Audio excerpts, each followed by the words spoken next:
శ్రీ రామకృష్ణ ప్రభ ఛానల్ను చూడండి, మాసపత్రికను చదవండి. చాలా కాలం తర్వాత స్నేహితుడు ఒకటి కలిశాడు, చిన్ననాటి స్నేహితుడు. మాటల్లో ఒక మాట అన్నాడు, ముక్కు సూటిగా వెళ్ళాను, ముక్కు బద్దలైపోయింది అని చెప్పాడు. నేను ఎందుకు అలా అయిందన్నాను.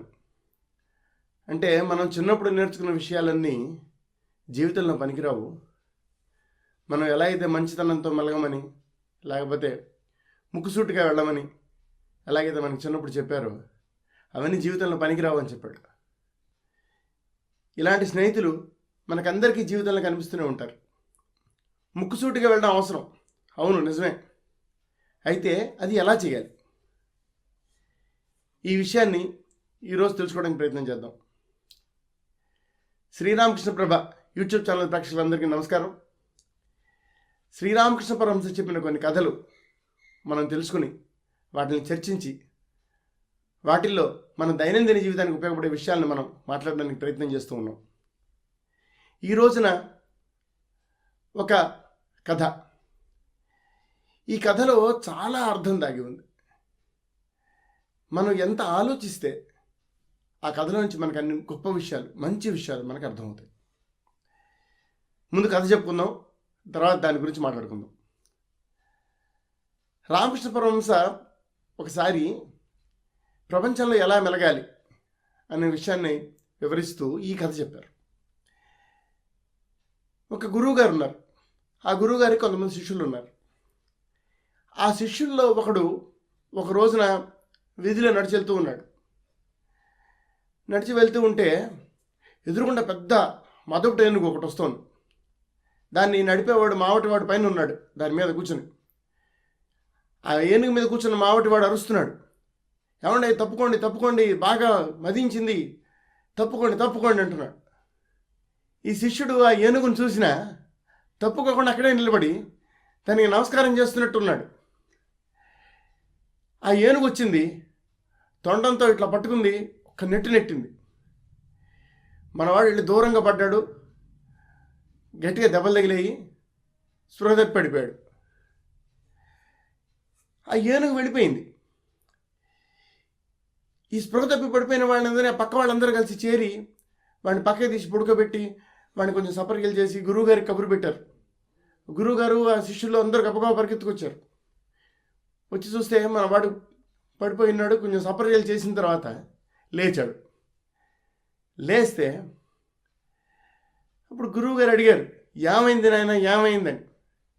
గురువుగారు, నన్ను ఏనుగు గిరాటేసిందండి, కొట్టిపడేసింది, పక్కకి పడ్డాను.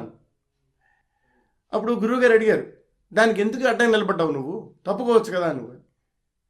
అప్పుడు ఆ శిష్యుడు చెప్పాడు, ఏమండి అన్నిట్లోనూ, అన్ని జీవరాశుల్లోనూ, అన్ని వస్తువుల్లోనూ, అన్నిట్లోనూ కూడా బ్రహ్మం ఉందని చెప్పి మీరు నిన్న చెప్పారు కదా, అలాగే వస్తున్న ఏనుగులో కూడా బ్రహ్మం ఉందని నేను అక్కడే నిలబడ్డాను, అదేమో నన్ను కొట్టేసింది అని చెప్పాడు. అప్పుడు గురువుగారు అన్నారు, బాగుంది నాయన, ఏనుగులో బ్రహ్మం ఉంది నిజమే, కానీ ఏనుగు మీద ఒక మావటివాడు కూర్చున్నాడు కదా, ఆ మావటివాడు అరుస్తున్నాడు కదా, ఏనుగు బాగా మదించింది, తప్పుకోండి తప్పుకోండి అని అరుస్తున్నాడు కదా, మరి నువ్వు వాడి మాట ఎందుకు వినలేదు? వాళ్ళలో కూడా బ్రహ్మం ఉంది కదా. ఏనుగులో ఎంత బ్రహ్మం ఉందో మావటివాడిలో కూడా అంత బ్రహ్మం ఉన్నప్పుడు నువ్వు మావటివాడు చెప్తున్న మాట వినొచ్చు కదా, వాడు చెప్తున్నాడు కదా నీకు, మరి వాడి మాట ఎందుకు వినలేదని అడిగాడు. దీనికి శిష్యుడి దగ్గర సమాధానం లేదు. రామకృష్ణ పరమహంస ఈ కథ చెప్పిన తర్వాత మన జీవితంలో ఎలా మెలగాలో ఈ కథ మనకు వివరిస్తుంది అంటారు. ఏనుగులో ఎలాగైతే బ్రహ్మం ఉందో మావటి వాళ్ళలో కూడా అలాగే బ్రహ్మం ఉంది. అయితే మనం కొంచెం ఆలోచిస్తే ఏనుగు అనేది జంతువు, మావటివాడు మనిషి. వివేకానంద స్వామి మనకు ఒక మాట చెప్తారు, అన్నింటిలో బ్రహ్మం ఉంది, అన్నింటిలో భగవంతుడు ఉన్నాడు అన్నమాట నిజమే, కానీ మానవుడిలో ఇంకా ఎక్కువ ఉన్నాడు అని చెప్పి వివేకానంద స్వామి చెప్తారు. ఈ మాట మనం గుర్తు చేసుకుంటే మావటివాడిలో ఉన్న బ్రహ్మం గొప్పది. మావటివాడు చెబుతున్నాడు, ఒరే నాయన తప్పుకో, ఒరే నాయన తప్పుకో అంటున్నాడు, అది మరి వినాలి కదా. జీవితంలో ఏమవుతుందంటే మనకి చాలాసార్లు రకరకాల విషయాలన్నీ ఎదురవుతూ ఉంటాయి. పులి ఉంటుంది. పులి అనే జంతువు మంచిదా చెడ్డదా? పులి అనే జంతువు మంచిది కాదు, చెడ్డది కాదు.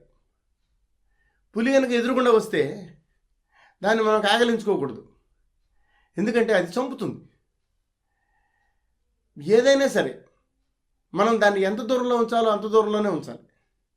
ఈ విషయాన్ని అర్థం చేసుకోవాలి.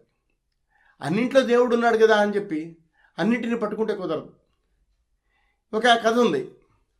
ఈ కథ మరి నిజంగా జరిగిందో లేదో తెలియదు, కానీ ఆ కథలో ఏం జరుగుతుందంటే, ఒకడు వరదలో కొట్టుకుపోతూ ఉంటే వాడికి ఒక పెద్ద దొంగ కనిపించింది. ఆ దొంగ మీద ఎక్కి కూర్చున్నాడు. ఆ దొంగ మీద ఎక్కి కూర్చుంటే అక్కడే ఆ దొంగ మీద ఇంకొక పెద్ద తాచుపాము అనుకుంటుంది. అది కూడా దాని మీద ఎక్కి కూర్చుంది. ఇద్దరు వరదలో కొట్టుకొస్తూ ఉన్నారు.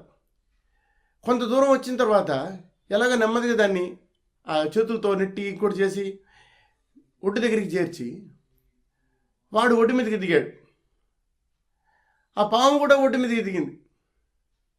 ఆ నీళ్ళల్లో ఉన్నంతసేపు పాము వాడిని చూస్తుంది, కానీ పడగ విప్పి వాడిని ఏమంటలేదు.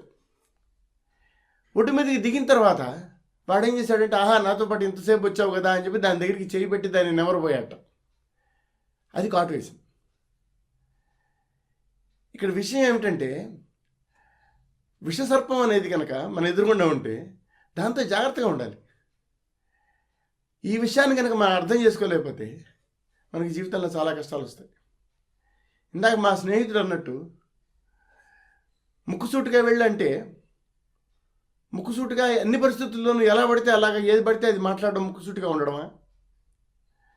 కొన్నిసార్లు మాట్లాడాల్సి వస్తుంది, కొన్నిసార్లు మాట్లాడకుండా ఉండాల్సి వస్తుంది.